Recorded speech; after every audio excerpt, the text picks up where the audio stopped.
آپ کی خدمت میں بہت بہت سلام. میں ہوں تسکین خان اور آپ دیکھ رہے ہیں واؤ ٹی وی. پاکستان کا دوسرا بڑا شہر ہے لاہور. وہاں سے کل بڑی ایک دل خراش خبر آئی کہ 2 مسیحی بچے، ایک کی عمر 18 سال اور دوسری کی عمر 12 سال ہے. 18 سال کا جو بچہ ہے اس کا نام ہے عادل بابر، اور وہ ایک محنت کش کا بیٹا ہے. بابر سندھو مسیح صاحب کا بیٹا ہے، اور بابر صاحب جو ہیں وہ کارپینٹر ہیں. کارپینٹر بولے نہیں، کارز کو پینٹ کرتے ہیں. تو ان کا جو پڑوسی ہے ایک بچہ، اس کا نام ہے سائمن مسیح. ٹھیک ہے جی. اب ان دونوں کے ساتھ ایک پولیس والے کا جھگڑا ہو گیا. پولیس والا اسی لوکیلٹی میں رہتا ہے، اس کا نام ہے زاہد سہیل. تو اس پولیس والے نے تکرار کو مذہبی رنگ ایسا دیا.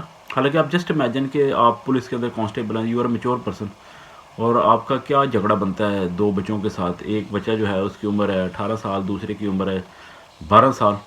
تو اس نے جو چیزیں بنائیں رپورٹرلی، زاہد سہیل نے، پولیس والے نے سیدھا پرچہ دے دیا تھانہ ریس کورس میں ان دونوں بچوں کے خلاف، عادل اور سائمن کے خلاف، کہ انہوں نے اسلام کے پروفٹ کی توہین کر دی، توہین رسالت کر دی بیسیکلی.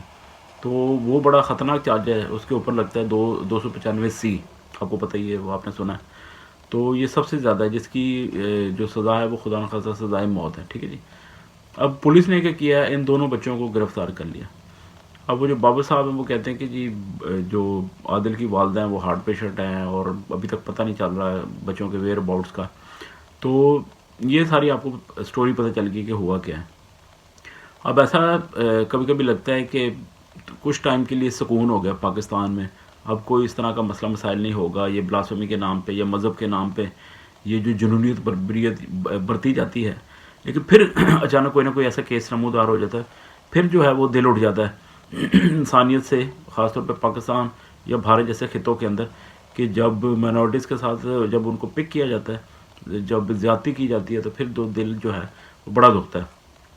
اب آپ خود سوچیں کہ ان بچوں نے کیا بلاسفمی کی ہوگی. یہ کوئی بچے کو اسکالرز ہیں یا کیا ہیں، یا ان کی عمر ہے کوئی مذہبی باتیں کرنے والی. اور پورے پاکستان کے اندر ایک ہسٹری موجود ہے کہ لوگ اپنی جو لڑائیاں ہوتی ہیں وہ اس کو مذہبی رنگ دے کے اگلے کی جان کو پھنسا دیتے ہیں، کیونکہ یہ بڑا ایک آسان سا ہتھیار لوگوں کے ہاتھ میں آ گیا. خاص طور پہ مسلم کمیونٹی جو ہے وہ کرسچن کے خلاف اسپیشلی یہ ہتھیار کو استعمال کرتی آئی ہے. یہ ریکارڈ کی بات کر رہا ہوں، اس پہ کوئی مذہبی منافرت یا پھیلانے یا باعث کی بات نہیں ہے، یہ حقیقت ہے. پاکستان میں ابھی پچھلے دنوں میں آپ دیکھ لیں، سمینہ مشتاق کیس بڑا مشہور ہوا تھا کراچی میں، جب ان کا ایک کو ورکر، ان کے نیچے کام کرنے والا بندہ ایک کرسچن آفیسر ہے. تو وہ چونکہ اس بندے کو ایئرپورٹ پارکنگ میں رانگ ڈوئنگ کرنے سے روک رہی تھی، تو اس نے کہا، یہ سمینہ صاحبہ نے لکیلی ریکارڈ کر لیا سارا، جو اس کے منہ سے جھاگ نکل رہی تھی اس بندے کی. تو وہ بندہ سمینہ مشتاق صاحبہ کو کہتا ہے کہ اگر مجھے میرے کام سے روکا، میری دیہڑی لگتی ہے ایکسٹرا، تو تمہارے اوپر میں ڈال دوں گا بلاسفمی کیس. اس کا مطلب یہ ہے کہ یہ ایک عام سا نام بن گیا بدقسمتی سے پاکستان میں. تو ان جیسی حرکتوں سے ہوتا کیا ہے؟ سب سے پہلے تو پاکستان کی بدنامی ہوتی ہے. ٹھیک ہے جی. آج کل ویسے پاکستان کے اندر جو حالات ہیں، دنیا اس کو کیسے دیکھ رہی ہے آپ کو پتہ ہے. کیوس ہے سیاسی لحاظ سے، سماجی لحاظ سے، اور انریسٹ پایا جاتا ہے. اور پاکستان کے خدا نخواستہ ڈیفالٹ ہونے کے خطرے کئی مہینوں سے، شاید سال سے اوپر ہو گیا، منڈلا آ رہے ہیں. ٹھیک ہے جی. اور پاکستان کے اندر جو حکمران طبقہ بیٹھا ہوا وہ بشرمی سے قرضے لینے کے چکر میں، قرضے مل جائے، ٹاپک کہیں اور چلا جائے گا. کہنے کا مقصد یہ ہے کہ پاکستان کے اندر آلریڈی اتنا کیوس ہے. ٹھیک ہے جی. تو کیا پاکستان افورڈ کر سکتا ہے کہ اس طرح کی جب خبر آتی ہے تو وہ پھر ایک دم سوشل میڈیا کے ذریعے یا پھر مین اسٹریم میڈیا کے ذریعے پاکستان کی نیک نامی کے اوپر کوشچن مارک پھر لگا دیتی ہے. ٹھیک ہے جی. اور ہیومن رائٹس کے ادارے جو ہیں، اور پھر امریکہ میں، یورپ میں جب وہ سالانہ رپورٹ آتی ہے تو اس طرح کے کیسز جو ہیں وہ ریفرنس بنتے ہیں. ٹھیک ہے جی. کہ پاکستان میں منورٹیز کے ساتھ اس سال اتنے زیادہ کیسز بنے ان پہ، اور بعد میں وہ جھوٹے کیسز ثابت ہوئے. اور ابھی میں دیکھ رہا تھا کہ ایک خبر بھی آئی ہے خانوال سے. آپ کو یاد ہے کہ کچھ عرصہ پہلے ایک مسیحی خاتون کو بلاسفمی کے کیس میں پھنسا دیا گیا تھا. وہ آپ کو الگ سے اس کی اپڈیٹ دے سکتے ہیں کہ اب ان کو بیل مل گئی ہے. تو خدا کرے گا دیکھنا کہ وہ بھی بے گناہ ثابت ہو گیا آسیہ بی بی کی طرح. تو اب یہ بچوں کا کیا کرنا ہے آپ نے؟ ان کو جیل میں رکھنا ہے، پھر اس کو کیا ان کی فیملی کو ٹارچر ذہنی طور پہ دینا ہے. بچوں کو اب جسمانی ریمانڈ پہ دے دیا. اب وہ چھوٹے چھوٹے بچے ہیں، پاکستان کی پولیس کے مقابلے میں جو آج کل جرنلسٹوں کو پکڑ لیتی ہے یا پتہ نہیں کیسے کیسے لوگوں کو، سیاسی لوگوں کو گرفتار کر لیتی ہے، تو یہ تو سونے پتھروں کو بلوا لیتے ہیں. تو آپ ایک 18 سال یا 12 سال کے بچے سے کتنا مشکل ہے، اس کو آپ منوائیں گے، کیا کریں گے جسمانی ریمانڈ لے کے؟ تو دس از ویری شیم فل، بڑا شرمناک سچویشن ہے. اور یہ اتنے بے حس لوگ ہیں، یہ زاہد سہیل جیسے لوگ، کہ اپنے مذہب کی خود ہی ایک طرح سے بے حرمتی کر دیتے ہیں، اپنے مذہب کی توہین خود کر دیتے ہیں کسی کے اوپر جھوٹا الزام لگا کے، جو اکثریت ہم نے کیسز میں دیکھا ہے. تو اس کا مطلب کہ ان کو کوئی شرم نہیں آتی، خود توہین کرتے ہیں اپنے ذاتی مقاصد کے لیے. سوال یہ پیدا ہوتا ہے کہ ریاست پاکستان یا قانون جو ہے وہ اس بارے میں کیا کہتا ہے؟ آصیہ بی بی کے اوپر جو غلط الزام لگانے والے لوگ تھے، آج تک کوئی پتہ چلا ان کو کوئی ایکشن ہوا ہے نہیں ہوا؟ یا آصیہ بی بی سے اسٹیٹ نے معافی مانگی کہ آپ پاکستان کی ایک شہری ہیں یا تھیں، تو آپ کے اوپر ہم نے آپ کی زندگی کے سال ضائع کر دیے.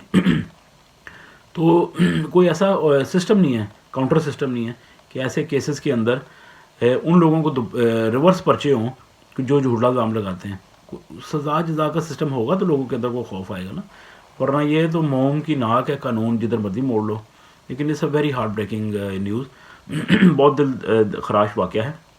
بچوں کو پکڑ لیا، تو بس آپ نے دعا کرنی ہے کہ ان بچوں کے ساتھ انصاف ہو. ٹھیک ہے جی، اگر دنیا میں انصاف نہیں ملتا تو پھر آخرت میں تو ملتا ہے.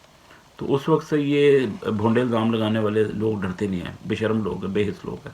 لیکن آپ دعا کریں کہ ان بچوں کو رہائی ملے، عزت دار رہائی ملے، اور جلد از جلد جو ہیں یہ اپنے پیرنٹس کے پاس جائیں، اپنی فیملیز کے پاس جائیں.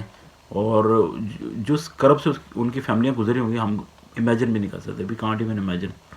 تو بہت شکریہ جناب، اسی دعا کے ساتھ کہ عادل اور سائمن کو باعزت طور پہ رہائی ملے اور وہ اپنے گھروں کو لوٹیں اور اپنی زندگیاں جو ہیں وہ نئے سرے سے شروع کرے. اب چھوٹے چھوٹے بچوں کی زندگی کے اوپر یہ کیا اسکار لگا دیا، خدا رحم کریں. بہت شکریہ آپ کے ٹائم کا، اور اس ویڈیو کو زیادہ سے زیادہ شیئر کریں تاکہ میسج پہنچے. پہنچانا تو ہم یہ چاہتے ہیں کہ اویئرنیس آئے، تو چلو کسی کے ایک دل کے اوپر اثر کر جائے بات، تو سمجھتے ہیں کہ میسج کا مقصد جو ہے وہ حل ہو جاتا ہے. اور واؤ ٹی وی کو جو خدا کے فضل سے آپ کی انڈیپینڈنٹ وائس ہے، اگر ابھی تک آپ نے سبسکرائب نہیں کیا تو کر لیں، بہت مہربانی. God bless you.